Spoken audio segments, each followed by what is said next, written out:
The Apology of Socrates. Transcribed by Plato. This audiobook is mixed with pure delta wave 3 Hz frequency binaural beats for sleep and memory enhancement. The bass frequency is tuned to the miracle tone 528 Hz frequency for maximum absorption and healing. This audiobook should be listened to with headphones or earbuds at a low volume as you wind down for bed or kick back to relax. Like and subscribe for the latest videos, and please drop a comment below to let us know which of your favorite classic books you would like to hear next. And now, let the adventure begin. Please enjoy. Socrates addressing the jurors. How you, O Athenians, have been affected by my accusers, I cannot tell, but I know that they almost made me forget who I was, so persuasively did they speak, and yet they have hardly uttered a word of truth. But of the many falsehoods told by them, there was one which quite amazed me. I mean when they said that you should be upon your guard and not allow yourselves to be deceived by the force of my eloquence. To say this, when they were certain to be detected as soon as I opened my lips and proved myself to be anything but a great speaker, did indeed appear to me most shameless. Unless by the force of eloquence they mean the force of truth, for if such is their meaning, I admit that I am eloquent. But in how different a way from theirs? Well, as I was saying, they have scarcely spoken the truth at all. But from me you shall hear the whole truth, not, however, delivered after their manner in a set oration duly ornamented with words and phrases. No, by heaven! But I shall use the words and arguments which occur to me at the moment. For I am confident in the justice of my cause, or, I am certain that I am right in taking this course. At my time of life I ought not to be appearing before you, O men of Athens, in the character of a juvenile orator. Let no one expect it of me. And I must beg of you to grant me a favor. If I defend myself in my accustomed manner, and you hear me using the words which I have been in the habit of using in the agora, at the tables of the money changers, or anywhere else, I would ask you not to be surprised, and not to interrupt me on this account. For I am more than 70 years of age, and appearing now for the first time in a court of law. I am quite a stranger to the language of the place, and therefore I would have you regard me as if I were really a stranger, whom you would excuse if he spoke in his native tongue, and after the fashion of his country. Am I making an unfair request of you? Never mind the manner, which may or may not be good, but think only of the truth of my words. And give heed to that, let the speaker speak truly and the judge decide justly. And first, I have to reply to the older charges and to my first accusers, and then I will go on to the later ones. For of old I have had many accusers, who have accused me falsely to you during many years. And I am more afraid of them than of Anytus and his associates, who are dangerous, too, in their own way. But far more dangerous are the others, who began when you were children, and took possession of your minds with their falsehoods, telling of one Socrates, a wise man, who speculated about the heaven above, and searched into the earth beneath, and made the worse appear the better cause. The disseminators of this tale are the accusers whom I dread. For their hearers are apt to fancy that such inquirers do not believe in the existence of the gods. And they are many, and their charges against me are of ancient date, and they were made by them in the days when you were more impressible than you are now in childhood, or it may have been in youth, and the cause when heard went by default, for there was none to answer. And hardest of all, I do not know and cannot tell the names of my accusers. Unless in the chance case of a comic poet. All who from envy and malice have persuaded you, some of them having first convinced themselves all this class of men are most difficult to deal with. For I cannot have them up here, and cross-examine them, and therefore I must simply fight with shadows in my own defense, and argue when there is no one who answers. I will ask you then to assume with me, as I was saying, that my opponents are of two kinds, one recent, the other ancient. And I hope that you will see the propriety of my answering the latter first, for these accusations you heard long before the others, and much oftener. Well, then, I must make my defense, and endeavor to clear away in a short time, a slander which has lasted a long time.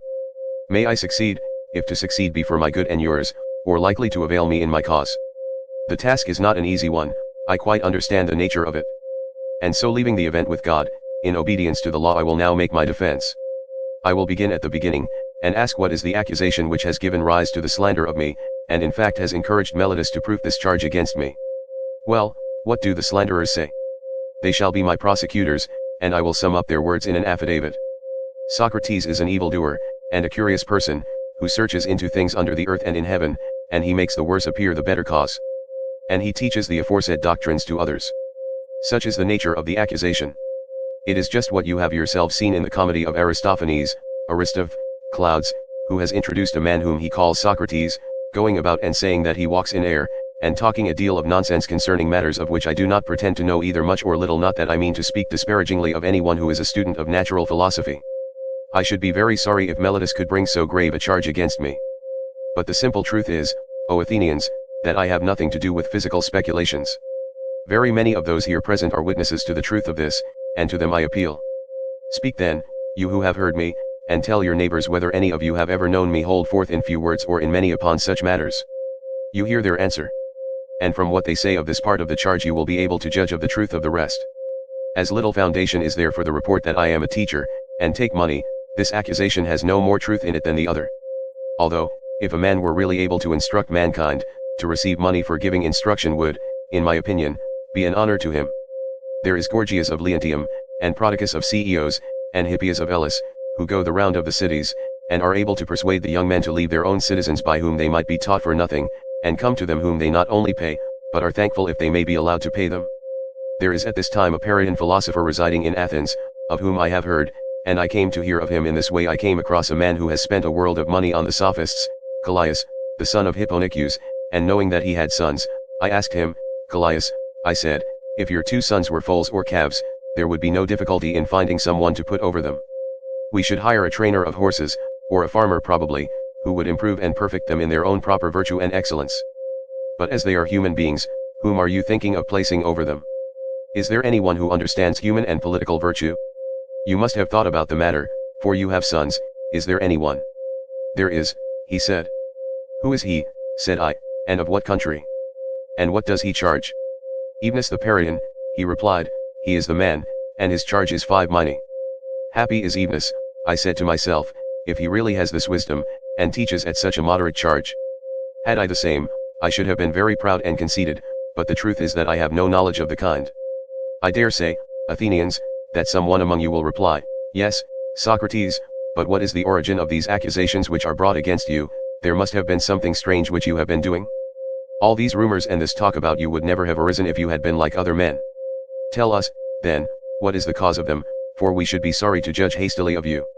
Now I regard this as a fair challenge, and I will endeavor to explain to you the reason why I am called wise and have such an evil fame. Please to attend then. And although some of you may think that I am joking, I declare that I will tell you the entire truth. Men of Athens, this reputation of mine has come of a certain sort of wisdom which I possess.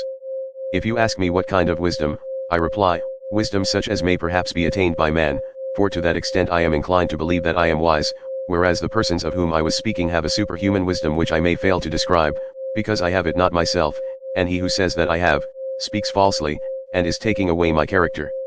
And here, O men of Athens, I must beg you not to interrupt me, even if I seem to say something extravagant. For the word which I will speak is not mine. I will refer you to a witness who is worthy of credit, that witness shall be the god of Delphi. He will tell you about my wisdom, if I have any, and of what sort it is. You must have known Chaerephon, he was early a friend of mine, and also a friend of yours, for he shared in the recent exile of the people, and returned with you. Well, Chaerephon, as you know, was very impetuous in all his doings, and he went to Delphi and boldly asked the oracle to tell him whether, as I was saying, I must beg you not to interrupt, he asked the oracle to tell him whether anyone was wiser than I was, and the Pythian prophetess answered, that there was no man wiser. Chaerephon is dead himself, but his brother, who is in court, will confirm the truth of what I am saying. Why do I mention this? Because I am going to explain to you why I have such an evil name. When I heard the answer, I said to myself, what can the god mean? And what is the interpretation of his riddle? For I know that I have no wisdom, small or great. What then can he mean when he says that I am the wisest of men? And yet he is a god, and cannot lie. That would be against his nature. After long consideration, I thought of a method of trying the question. I reflected that if I could only find a man wiser than myself, then I might go to the god with a refutation in my hand. I should say to him, here is a man who is wiser than I am, but you said that I was the wisest. Accordingly I went to one who had the reputation of wisdom, and observed him. His name I need not mention, he was a politician whom I selected for examination, and the result was as follows. When I began to talk with him, I could not help thinking that he was not really wise, although he was thought wise by many, and still wiser by himself, and thereupon I tried to explain to him that he thought himself wise, but was not really wise, and the consequence was that he hated me, and his enmity was shared by several who were present and heard me. So I left him, saying to myself, as I went away, well, although I do not suppose that either of us knows anything really beautiful and good, I am better off than he is, for he knows nothing, and thinks that he knows. I neither know nor think that I know. In this latter particular, then, I seem to have slightly the advantage of him. Then I went to another who had still higher pretensions to wisdom, and my conclusion was exactly the same. Whereupon I made another enemy of him, and of many others besides him. Then I went to one man after another, being not unconscious of the enmity which I provoked, and I lamented and feared this, but necessity was laid upon me. The word of God, I thought, ought to be considered first. And I said to myself, Go, I must to all who appear to know, and find out the meaning of the oracle. And I swear to you, Athenians, by the dog I swear. For I must tell you the truth, the result of my mission was just this: I found that the men most in repute were all but the most foolish, and that others less esteemed were really wiser and better. I will tell you the tale of my wanderings and of the Herculean labors, as I may call them, which I endured only to find at last the oracle irrefutable. After the politicians, I went to the poets, tragic, dithyrambic, and all sorts. And there, I said to myself, You will be instantly detected, now you will find out that you are more ignorant than they are. Accordingly, I took them some of the most elaborate passages in their own writings, and asked what was the meaning of them, thinking that they would teach me something. Will you believe me? I am almost ashamed to confess the truth, but I must say that there is hardly a person present who would not have talked better about their poetry than they did themselves. Then I knew that not by wisdom do poets write poetry, but by a sort of genius and inspiration. They are like diviners or soothsayers who also say many fine things, but do not understand the meaning of them. The poets appeared to me to be much in the same case, and I further observed that upon the strength of their poetry they believed themselves to be the wisest of men in other things in which they were not wise. So I departed, conceiving myself to be superior to them for the same reason that I was superior to the politicians. At last I went to the artisans. I was conscious that I knew nothing at all, as I may say, and I was sure that they knew many fine things, and here I was not mistaken, for they did know many things of which I was ignorant, and in this they certainly were wiser than I was. But I observed that even the good artisans fell into the same error as the poets. Because they were good workmen, they thought that they also knew all sorts of high matters, and this defect in them overshadowed their wisdom. And therefore I asked myself on behalf of the oracle, whether I would like to be as I was, neither having their knowledge nor their ignorance, or like them in both, and I made answer to myself and to the oracle that I was better off as I was. This inquisition has led to my having many enemies of the worst and most dangerous kind, and has given occasion also to many calumnies. And I am called wise, for my hearers always imagine that I myself possess the wisdom which I find wanting in others, but the truth is, O men of Athens, that God only is wise, and by his answer he intends to show that the wisdom of men is worth little or nothing. He is not speaking of Socrates, he is only using my name by way of illustration, as if he said, He, O men, is the wisest, who, like Socrates, knows that his wisdom is in truth worth nothing. And so I go about the world, obedient to the God, and search and make inquiry into the wisdom of anyone, whether citizen or stranger, who appears to be wise, and if he is not wise, then in vindication of the oracle I show him that he is not wise. And my occupation quite absorbs me, and I have no time to give either to any public matter of interest or to any concern of my own, but I am in utter poverty by reason of my devotion to the God. There is another thing: young men of the richer classes, who have not much to do, come about me of their own accord. They like to hear the pretenders examined, and they often imitate me, and proceed to examine others. There are plenty of persons, as they quickly discover, who think that they know something, but really know little or nothing, and then those who are examined by them, instead of being angry with themselves, are angry with me. This confounded Socrates, they say. This villainous misleader of youth. And then if somebody asks them, why, what evil does he practice or teach? They do not know, and cannot tell, but in order that they may not appear to be at a loss, they repeat the ready-made charges which are used against all philosophers about teaching things up in the clouds and under the earth, and having no gods, and making the worse appear the better cause. For they do not like to confess that their pretense of knowledge has been detected, which is the truth, and as they are numerous and ambitious and energetic, and are drawn up in battle array and have persuasive tongues, they have filled your ears with their loud and inveterate calumnies. And this is the reason why my three accusers, Meletus and Anytus and Lycon, have set upon me: Meletus, who has a quarrel with me on behalf of the poets; Anytus, on behalf of the craftsmen and politicians; Lycon, on behalf of the rhetoricians. And as I said at the beginning, I cannot expect to get rid of such a mass of calumny all in a moment. And this, O men of Athens, is the truth and the whole truth. I have concealed nothing, I have dissembled nothing. And yet, I know that my plainness of speech makes them hate me, and what is their hatred but a proof that I am speaking the truth? Hence has arisen a prejudice against me, and this is the reason of it, as you will find out either in this or in any future inquiry. I have said enough in my defense against the first class of my accusers. I turn to the second class. They are headed by Meletus, that good man and true lover of his country, as he calls himself. Against these, too, I must try to make a defense. Let their affidavit be read. It contains something of this kind. It says that Socrates is a doer of evil, who corrupts the youth, and who does not believe in the gods of the state, but has other new divinities of his own. Such is the charge, And now let us examine the particular counts. He says that I am a doer of evil, and corrupt the youth.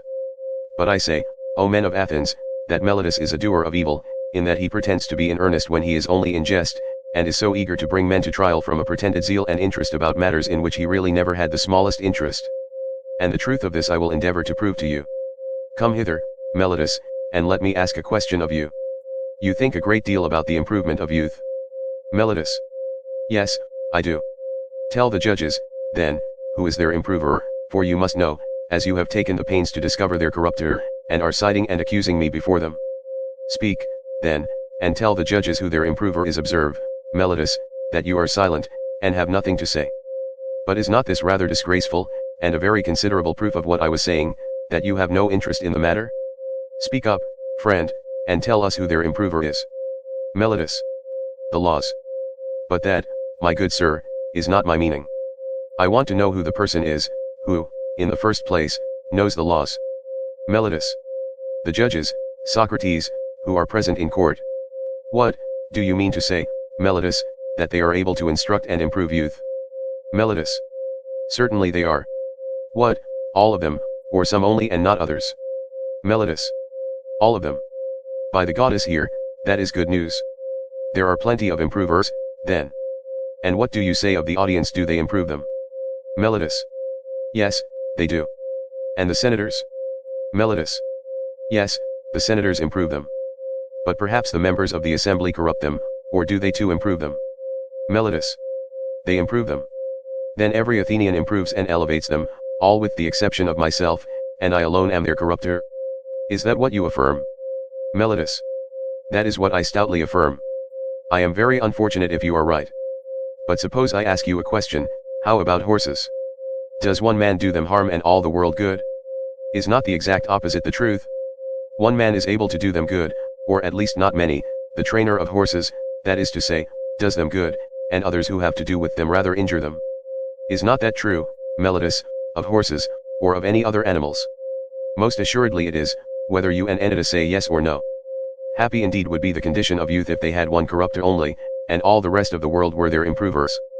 But you, Meletus, have sufficiently shown that you never had a thought about the young. Your carelessness is seen in your not caring about the very things which you bring against me. And now, Meletus, I will ask you another question, by Zeus I will, which is better, to live among bad citizens, or among good ones? Answer, friend, I say, the question is one which may be easily answered. Do not the good do their neighbors good, and the bad do them evil? Meletus. Certainly. And is there anyone who would rather be injured than benefited by those who live with him? Answer, my good friend, the law requires you to answer. Does anyone like to be injured? Meletus. Certainly not. And when you accuse me of corrupting and deteriorating the youth, do you allege that I corrupt them intentionally or unintentionally? Meletus. Intentionally, I say. But you have just admitted that the good do their neighbors good, and the evil do them evil. Now, is that a truth which your superior wisdom has recognized thus early in life, and am I, at my age, in such darkness and ignorance as not to know that if a man with whom I have to live is corrupted by me, I am very likely to be harmed by him? And yet I corrupt him, and intentionally, too, so you say, although neither I nor any other human being is ever likely to be convinced by you. But either I do not corrupt them, or I corrupt them unintentionally, and on either view of the case you lie. If my offense is unintentional, the law has no cognizance of unintentional offenses. You ought to have taken me privately, and warned and admonished me. For if I had been better advised, I should have left off doing what I only did unintentionally. No doubt I should, but you would have nothing to say to me and refuse to teach me. And now you bring me up in this court, which is a place not of instruction, but of punishment. It will be very clear to you, Athenians, as I was saying, that Meletus has no care at all, great or small, about the matter. But still I should like to know, Meletus, in what I am affirmed to corrupt the young. I suppose you mean, as I infer from your indictment, that I teach them not to acknowledge the gods which the state acknowledges, but some other new divinities or spiritual agencies in their stead. These are the lessons by which I corrupt the youth, as you say. Meletus. Yes, that I say emphatically. Then, by the gods, Meletus, of whom we are speaking, tell me and the court, in somewhat plainer terms, what you mean. For I do not as yet understand whether you affirm that I teach other men to acknowledge some gods, and therefore that I do believe in gods, and am not an entire atheist. This you do not lay to my charge. But only you say that they are not the same gods which the city recognizes. The charge is that they are different gods. Or, Do you mean that I am an atheist simply, and a teacher of atheism? Meletus. I mean the latter, that you are a complete atheist. What an extraordinary statement. Why do you think so, Meletus? Do you mean that I do not believe in the godhead of the sun or moon, like other men? Meletus. I assure you, judges, that he does not, for he says that the sun is stone, and the moon earth. Friend Meletus, you think that you are accusing Anaxagoras. And you have but a bad opinion of the judges, if you fancy them illiterate to such a degree as not to know that these doctrines are found in the books of Anaxagoras the Clazomenian, which are full of them. And so, forsooth, the youth are said to be taught them by Socrates, when there are not unfrequently exhibitions of them at the theatre. Probably in allusion to Aristophanes who caricatured, and to Euripides who borrowed the notions of Anaxagoras, as well as to other dramatic poets. Price of admission 1 drachma at the most, and they might pay their money, and laugh at Socrates if he pretends to father these extraordinary views. And so, Meletus, you really think that I do not believe in any god? Meletus. I swear by Zeus that you believe absolutely in none at all. Nobody will believe you, Meletus, and I am pretty sure that you do not believe yourself. I cannot help thinking, men of Athens, that Meletus is reckless and impudent, and that he has written this indictment in a spirit of mere wantonness and youthful bravado. Has he not compounded a riddle, thinking to try me? He said to himself, I shall see whether the wise Socrates will discover my facetious contradiction, or whether I shall be able to deceive him and the rest of them. For he certainly does appear to me to contradict himself in the indictment as much as if he said that Socrates is guilty of not believing in the gods, and yet of believing in them, but this is not like a person who is in earnest. I should like you, O men of Athens, to join me in examining what I conceive to be his inconsistency, and do you, Meletus, answer. And I must remind the audience of my request that they would not make a disturbance if I speak in my accustomed manner. Did ever man, Meletus, believe in the existence of human things, and not of human beings? I wish, men of Athens, that he would answer, and not be always trying to get up an interruption. Did ever any man believe in horsemanship, and not in horses? Or in flute playing, and not in flute players? No, my friend, I will answer to you and to the court, as you refuse to answer for yourself. There is no man who ever did. But now please to answer the next question, can a man believe in spiritual and divine agencies, and not in spirits or demigods? Meletus. He cannot. How lucky I am to have extracted that answer, by the assistance of the court. But then you swear in the indictment that I teach and believe in divine or spiritual agencies, new or old, no matter for that. At any rate, I believe in spiritual agencies, so you say and swear in the affidavit. And yet if I believe in divine beings, how can I help believing in spirits or demigods? Must I not? To be sure I must, and therefore I may assume that your silence gives consent. Now what are spirits or demigods? Are they not either gods or the sons of gods? Meletus. Certainly they are. But this is what I call the facetious riddle invented by you, the demigods or spirits are gods, and you say first that I do not believe in gods, and then again that I do believe in gods. That is, if I believe in demigods. For if the demigods are the illegitimate sons of gods, whether by the nymphs or by any other mothers, of whom they are said to be the sons, what human being will ever believe that there are no gods if they are the sons of gods?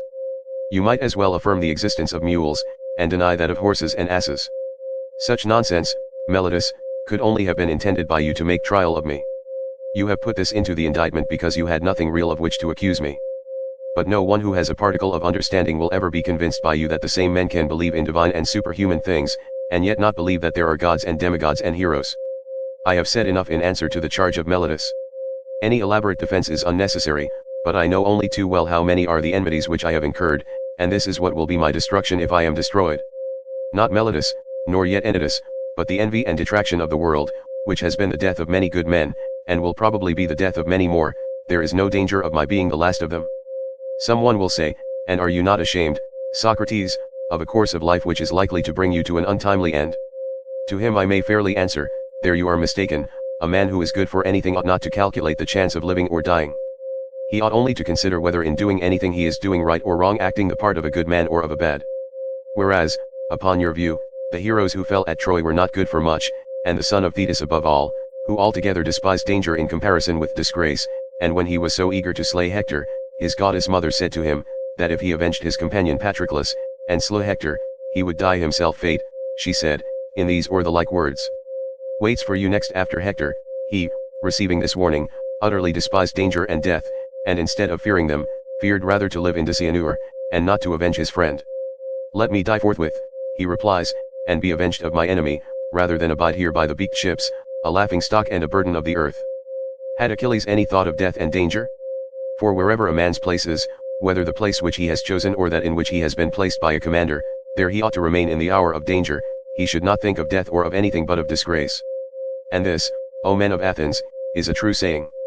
Strange, indeed, would be my conduct, O men of Athens, if I who, when I was ordered by the generals whom you chose to command me at Potidaea and Amphipolis and Delium, remained where they placed me, like any other man, facing death, if now, when, as I conceive and imagine, God orders me to fulfill the philosopher's mission of searching into myself and other men, I were to desert my post through fear of death, or any other fear. That would indeed be strange, and I might justly be arraigned in court for denying the existence of the gods, if I disobeyed the oracle because I was afraid of death, fancying that I was wise when I was not wise. For the fear of death is indeed the pretense of wisdom, and not real wisdom, being a pretense of knowing the unknown, and no one knows whether death, which men in their fear apprehend to be the greatest evil, may not be the greatest good. Is not this ignorance of a disgraceful sort, the ignorance which is the conceit that a man knows what he does not know? And in this respect only I believe myself to differ from men in general, and may perhaps claim to be wiser than they are. That whereas I know but little of the world below, I do not suppose that I know, but I do know that injustice and disobedience to a better, whether God or man, is evil and dishonorable, and I will never fear or avoid a possible good rather than a certain evil. And therefore if you let me go now, and are not convinced by Anytus, who said that since I had been prosecuted I must be put to death, or if not that I ought never to have been prosecuted at all. And that if I escape now, your sons will all be utterly ruined by listening to my words. If you say to me, Socrates, this time we will not mind Anytus, and you shall be let off, but upon one condition, that you are not to inquire and speculate in this way any more, and that if you are caught doing so again you shall die. If this was the condition on which you let me go, I should reply, Men of Athens, I honor and love you. But I shall obey God rather than you, and while I have life and strength I shall never cease from the practice and teaching of philosophy, exhorting anyone whom I meet and saying to him after my manner, You, my friend, a citizen of the great and mighty and wise city of Athens, are you not ashamed of heaping up the greatest amount of money and honor and reputation, and caring so little about wisdom and truth and the greatest improvement of the soul, which you never regard or heed at all? And if the person with whom I am arguing, says, Yes, but I do care, then I do not leave him or let him go at once. But I proceed to interrogate and examine and cross-examine him, and if I think that he has no virtue in him, but only says that he has, I reproach him with undervaluing the greater, and overvaluing the less. And I shall repeat the same words to everyone whom I meet, young and old, citizen and alien, but especially to the citizens, inasmuch as they are my brethren. For know that this is the command of God. And I believe that no greater good has ever happened in the state than my service to the God. For I do nothing but go about persuading you all, old and young alike, not to take thought for your persons or your properties, but first and chiefly to care about the greatest improvement of the soul. I tell you that virtue is not given by money, but that from virtue comes money and every other good of man, public as well as private. This is my teaching, and if this is the doctrine which corrupts the youth, I am a mischievous person. But if anyone says that this is not my teaching, he is speaking an untruth. Wherefore, O men of Athens, I say to you, do as Anytus bids or not as Anytus bids, and either acquit me or not. But whichever you do, understand that I shall never alter my ways, not even if I have to die many times. Men of Athens, do not interrupt, but hear me. There was an understanding between us that you should hear me to the end. I have something more to say, at which you may be inclined to cry out, but I believe that to hear me will be good for you, and therefore I beg that you will not cry out. I would have you know, that if you kill such an one as I am, you will injure yourselves more than you will injure me.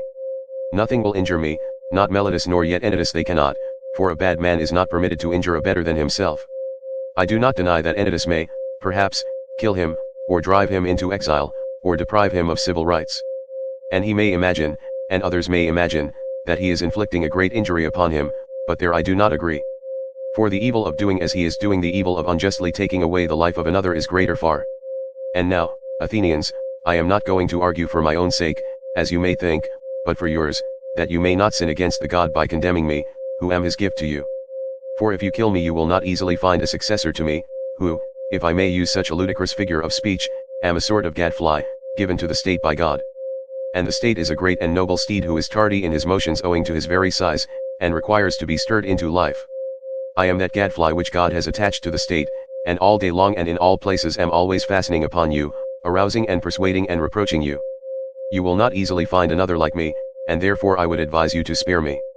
I dare say that you may feel out of temper, like a person who is suddenly awakened from sleep, and you think that you might easily strike me dead as Anytus advises, and then you would sleep on for the remainder of your lives, unless God in his care of you sent you another gadfly. When I say that I am given to you by God, the proof of my mission is this. If I had been like other men, I should not have neglected all my own concerns or patiently seen the neglect of them during all these years, and have been doing yours, coming to you individually like a father or elder brother, exhorting you to regard virtue. Such conduct, I say, would be unlike human nature. If I had gained anything, or if my exhortations had been paid, there would have been some sense in my doing so, but now, as you will perceive, not even the impudence of my accusers dares to say that I have ever exacted or sought pay of anyone. Of that they have no witness. And I have a sufficient witness to the truth of what I say, my poverty. Someone may wonder why I go about in private giving advice and busying myself with the concerns of others, but do not venture to come forward in public and advise the state. I will tell you why. You have heard me speak at sundry times and in divers places of an oracle or sign which comes to me, and is the divinity which Meletus ridicules in the indictment. This sign, which is a kind of voice, first began to come to me when I was a child. It always forbids but never commands me to do anything which I am going to do. This is what deters me from being a politician. And rightly, as I think. For I am certain, O men of Athens, that if I had engaged in politics, I should have perished long ago, and done no good either to you or to myself. And do not be offended at my telling you the truth. For the truth is, that no man who goes to war with you or any other multitude, honestly striving against the many lawless and unrighteous deeds which are done in a state, will save his life. He who will fight for the right, if he would live even for a brief space, must have a private station and not a public one. I can give you convincing evidence of what I say, not words only, but what you value far more, actions. Let me relate to you a passage of my own life which will prove to you that I should never have yielded to injustice from any fear of death, and that as I should have refused to yield I must have died at once. I will tell you a tale of the courts, not very interesting perhaps, but nevertheless true. The only office of state which I ever held, O men of Athens, was that of senator. The tribe Antiochus, which is my tribe, had the presidency at the trial of the generals who had not taken up the bodies of the slain after the battle of Arginusi, and you proposed to try them in a body, contrary to law, as you all thought afterwards. But at the time I was the only one of the Britons who was opposed to the illegality, and I gave my vote against you. And when the orators threatened to impeach and arrest me, and you called and shouted, I made up my mind that I would run the risk, having law and justice with me, rather than take part in your injustice because I feared imprisonment and death. This happened in the days of the democracy. But when the oligarchy of the 30 was in power, they sent for me and 4 others into the rotunda, and bade us bring Leon the Salaminian from Salamis, as they wanted to put him to death. This was a specimen of the sort of commands which they were always giving with the view of implicating as many as possible in their crimes, and then I showed, not in word only but in deed, that, if I may be allowed to use such an expression, I cared not a straw for death, and that my great and only care was lest I should do an unrighteous or unholy thing. For the strong arm of that oppressive power did not frighten me into doing wrong. And when we came out of the rotunda the other 4 went to Salamis and fetched Leon, but I went quietly home. For which I might have lost my life, had not the power of the 30 shortly afterwards come to an end. And many will witness to my words. Now do you really imagine that I could have survived all these years, if I had led a public life, supposing that like a good man I had always maintained the right and had made justice, as I ought, the first thing? No indeed, men of Athens, neither I nor any other man. But I have been always the same in all my actions, public as well as private, and never have I yielded any base compliance to those who are slanderously termed my disciples, or to any other. Not that I have any regular disciples. But if anyone likes to come and hear me while I am pursuing my mission, whether he be young or old, he is not excluded. Nor do I converse only with those who pay, but anyone, whether he be rich or poor, may ask and answer me and listen to my words, and whether he turns out to be a bad man or a good one, neither result can be justly imputed to me. For I never taught or professed to teach him anything. And if anyone says that he has ever learned or heard anything from me in private which all the world has not heard, let me tell you that he is lying. But I shall be asked, why do people delight in continually conversing with you? I have told you already, Athenians, the whole truth about this matter. They like to hear the cross-examination of the pretenders to wisdom, there is amusement in it. Now this duty of cross-examining other men has been imposed upon me by God, and has been signified to me by oracles, visions, and in every way in which the will of divine power was ever intimated to anyone. This is true, O Athenians, or, if not true, would be soon refuted. If I am or have been corrupting the youth, those of them who are now grown up and have become sensible that I gave them bad advice in the days of their youth should come forward as accusers, and take their revenge. Or if they do not like to come themselves, some of their relatives, fathers, brothers, or other kinsmen, should say what evil their families have suffered at my hands. Now is their time. Many of them I see in the court. There is Crito, who is of the same age and of the same deme with myself, and there is Critobulus his son, whom I also see.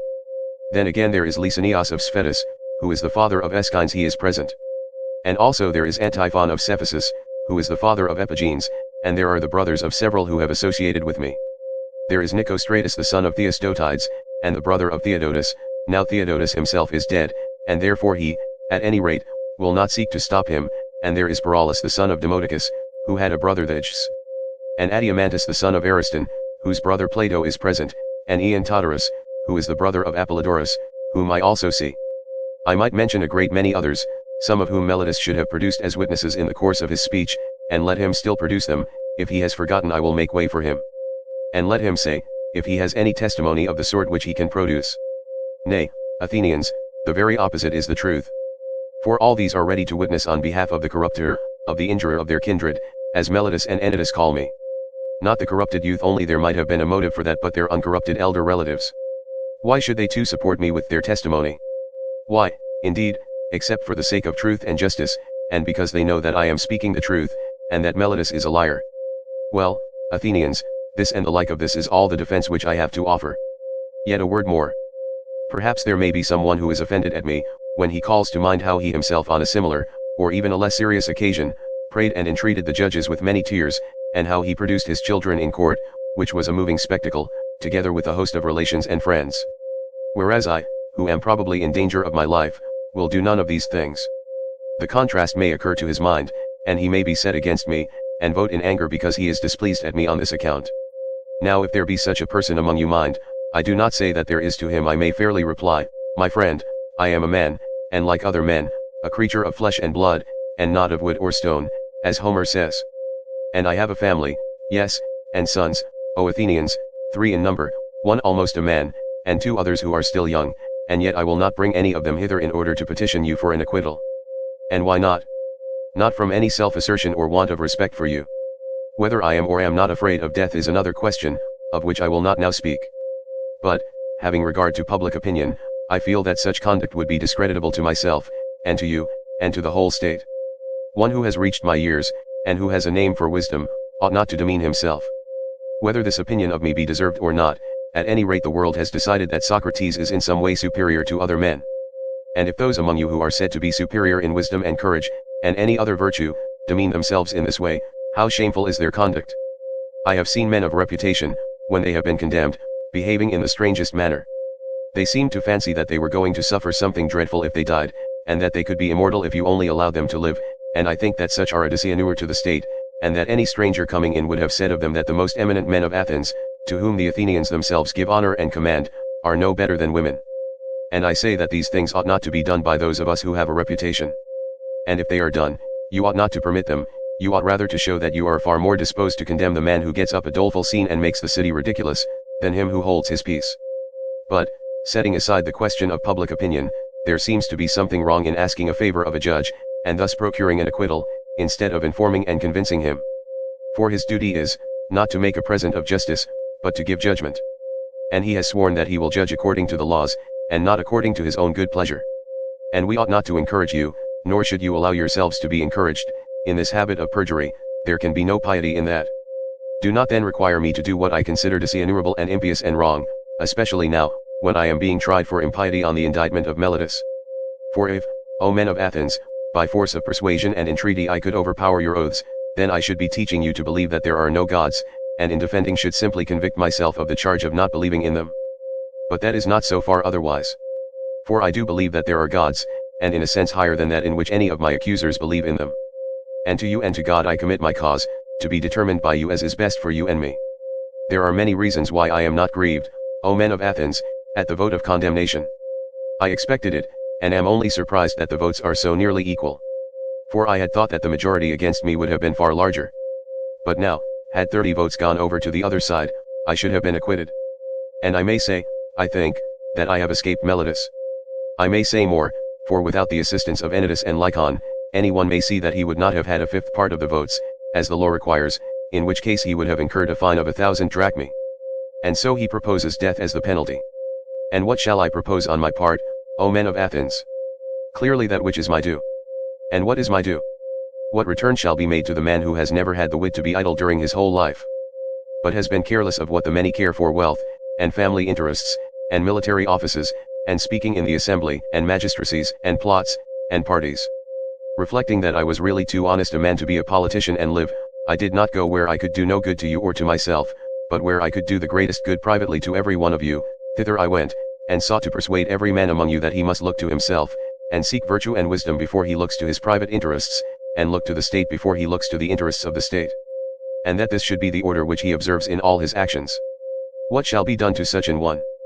Doubtless some good thing, O men of Athens, if he has his reward, and the good should be of a kind suitable to him.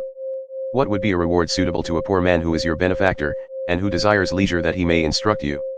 There can be no reward so fitting as maintenance in the Prytaneum, O men of Athens, a reward which he deserves far more than the citizen who has won the prize at Olympia in the horse or chariot race, whether the chariots were drawn by 2 horses or by many.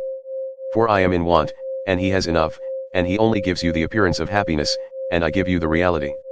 And if I am to estimate the penalty fairly, I should say that maintenance in the Prytaneum is the just return. Perhaps you think that I am braving you in what I am saying now, as in what I said before about the tears and prayers. But this is not so. I speak rather because I am convinced that I never intentionally wronged anyone, although I cannot convince you the time has been too short. If there were a law at Athens, as there is in other cities, that a capital cause should not be decided in one day, then I believe that I should have convinced you. But I cannot in a moment refute great slanders, and, as I am convinced that I never wronged another, I will assuredly not wrong myself. I will not say of myself that I deserve any evil, or propose any penalty. Why should I? Because I am afraid of the penalty of death which Meletus proposes.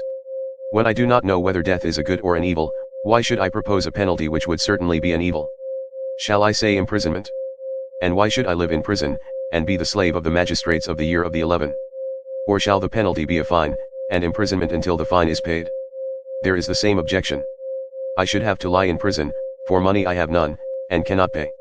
And if I say exile, and this may possibly be the penalty which you will affix, I must indeed be blinded by the love of life, if I am so irrational as to expect that when you, who are my own citizens, cannot endure my discourses and words, and have found them so grievous and odious that you will have no more of them, others are likely to endure me.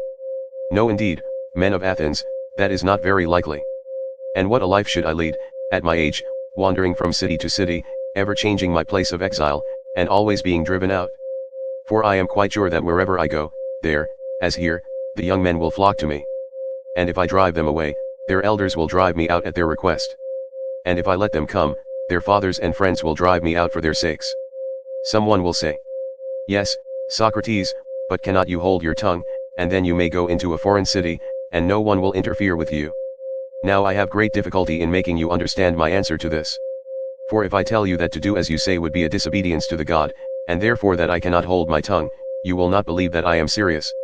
And if I say again that daily to discourse about virtue, and of those other things about which you hear me examining myself and others, is the greatest good of man, and that the unexamined life is not worth living, you are still less likely to believe me. Yet I say what is true, although a thing of which it is hard for me to persuade you.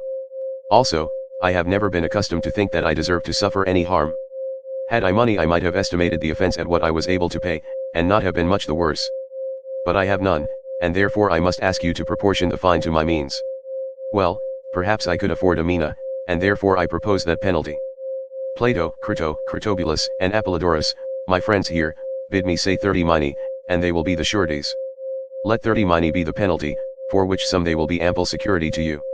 Not much time will be gained, O Athenians, in return for the evil name which you will get from the detractors of the city, who will say that you killed Socrates, a wise man, for they will call me wise, even although I am not wise, when they want to reproach you. If you had waited a little while, your desire would have been fulfilled in the course of nature. For I am far advanced in years, as you may perceive, and not far from death. I am speaking now not to all of you, but only to those who have condemned me to death. And I have another thing to say to them. You think that I was convicted because I had no words of the sort which would have procured my acquittal, I mean, if I had thought fit to leave nothing undone or unsaid. Not so, the deficiency which led to my conviction was not of words, certainly not. But I had not the boldness or impudence or inclination to address you as you would have liked me to do, weeping and wailing and lamenting, and saying and doing many things which you have been accustomed to hear from others, and which, as I maintain, are unworthy of me. I thought at the time that I ought not to do anything common or mean when in danger. Nor do I now repent of the style of my defense. I would rather die having spoken after my manner, then speak in your manner and live. For neither in war nor yet at law ought I or any man to use every way of escaping death. Often in battle there can be no doubt that if a man will throw away his arms, and fall on his knees before his pursuers, he may escape death. And in other dangers there are other ways of escaping death, if a man is willing to say and do anything. The difficulty, my friends, is not to avoid death, but to avoid unrighteousness, for that runs faster than death. I am old and move slowly, and the slower runner has overtaken me, and my accusers are keen and quick, and the faster runner, who is unrighteousness, has overtaken them. And now I depart hence condemned by you to suffer the penalty of death. They too go their ways condemned by the truth to suffer the penalty of villainy and wrong. And I must abide by my award, let them abide by theirs. I suppose that these things may be regarded as fated, and I think that they are well. And now, O men who have condemned me, I would fain prophesy to you, for I am about to die, and in the hour of death men are gifted with prophetic power. And I prophesy to you who are my murderers, that immediately after my departure punishment far heavier than you have inflicted on me will surely await you. Me you have killed because you wanted to escape the accuser, and not to give an account of your lives. But that will not be as you suppose, far otherwise. For I say that there will be more accusers of you than there are now, accusers whom hitherto I have restrained, and as they are younger they will be more inconsiderate with you, and you will be more offended at them. If you think that by killing men you can prevent someone from censuring your evil lives, you are mistaken. That is not a way of escape which is either possible or honorable. The easiest and the noblest way is not to be disabling others, but to be improving yourselves. This is the prophecy which I utter before my departure to the judges who have condemned me. Friends, who would have acquitted me, I would like also to talk with you about the thing which has come to pass, while the magistrates are busy, and before I go to the place at which I must die. Stay then a little, for we may as well talk with one another while there is time. You are my friends, and I should like to show you the meaning of this event which has happened to me. O my judges, for you I may truly call judges, I should like to tell you of a wonderful circumstance. Hitherto the divine faculty of which the internal oracle is the source has constantly been in the habit of opposing me even about trifles, if I was going to make a slip or error in any matter. And now as you see there has come upon me that which may be thought, and is generally believed to be, the last and worst evil.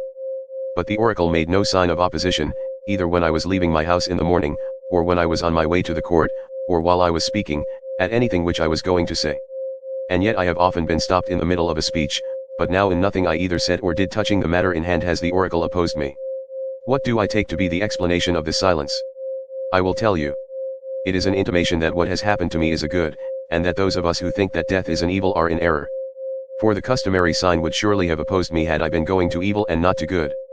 Let us reflect in another way, and we shall see that there is great reason to hope that death is a good. For one of two things. Either death is a state of nothingness and utter unconsciousness, or, as men say, there is a change and migration of the soul from this world to another. Now if you suppose that there is no consciousness, but a sleep like the sleep of him who is undisturbed even by dreams, death will be an unspeakable gain. For if a person were to select the night in which his sleep was undisturbed even by dreams, and were to compare with this the other days and nights of his life, and then were to tell us how many days and nights he had passed in the course of his life better and more pleasantly than this one, I think that any man, I will not say a private man, but even the great king will not find many such days or nights, when compared with the others. Now if death be of such a nature, I say that to die is gain, for eternity is then only a single night.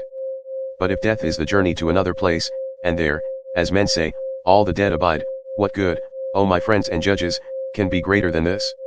If indeed when the pilgrim arrives in the world below, he is delivered from the professors of justice in this world, and finds the true judges who are said to give judgment there, Minos and Rhadamanthus and Aeacus and Triptolemus, and other sons of God who were righteous in their own life, that pilgrimage will be worth making. What would not a man give if he might converse with Orpheus and Musaeus and Hesiod and Homer? Nay, if this be true, let me die again and again. I myself, too, shall have a wonderful interest in their meeting and conversing with Palamedes, and Ajax the son of Telamon, and any other ancient hero who has suffered death through an unjust judgment. And there will be no small pleasure, as I think, in comparing my own sufferings with theirs. Above all, I shall then be able to continue my search into true and false knowledge. As in this world, so also in the next, and I shall find out who is wise, and who pretends to be wise, and is not. What would not a man give, O judges, to be able to examine the leader of the great Trojan expedition, or Odysseus or Sisyphus, or numberless others, men and women too? What infinite delight would there be in conversing with them and asking them questions?